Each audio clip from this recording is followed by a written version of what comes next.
আমি মোহাম্মদ তামিম হোসেন শহীদ, আমার home district ভোলা। আমি বর্তমান থাকি টঙ্গী কলেজ গেট। তো আমি একটা 52,000 জব করি কিউ এক্সিকিউটিভ হিসাবে। তো আমি অনলাইনে বিজিএম সম্বন্ধে আমি জেনেছি, বিজিএম সম্বন্ধে ক্যাড এবং মার্কার সম্বন্ধে জেনেছি। দেন আমি তারপরে স্যারের সাথে যোগাযোগ করে, অফিসে যোগাযোগ করে আমি অ্যাডমিশন নিয়ে নিছি। তারপরে আমার ক্লাস শুরু হলো। আমাদের এখানে 18টা ক্লাস হয়েছে, ম্যানুয়ালে ক্লাস হয়েছে এবং ক্যাডও ক্লাস হয়েছে। আলহামদুলিল্লাহ আমাদের দুজন স্যার ছিল, একজন হচ্ছে লিয়াং ফ্যাং একজন স্যার এবং একজন হচ্ছে এমএনএসএস স্যার, যেটি বাংলাদেশের ভিতরে একজন ওয়ার্ল্ডে নাম করা যেসব অফিসগুলো, সেই অফিসের স্যারগুলো এখানে আমাদেরকে ক্লাস করছে।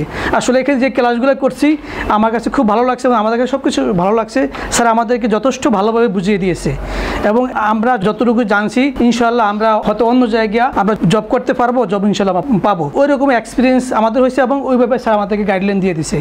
তো ইনশাআল্লাহ যারা আগ্রহী আছেন ইনশাআল্লাহ তারাও সামনে আসবেন। আসসালামু আলাইকুম রহমতুল্লাহ।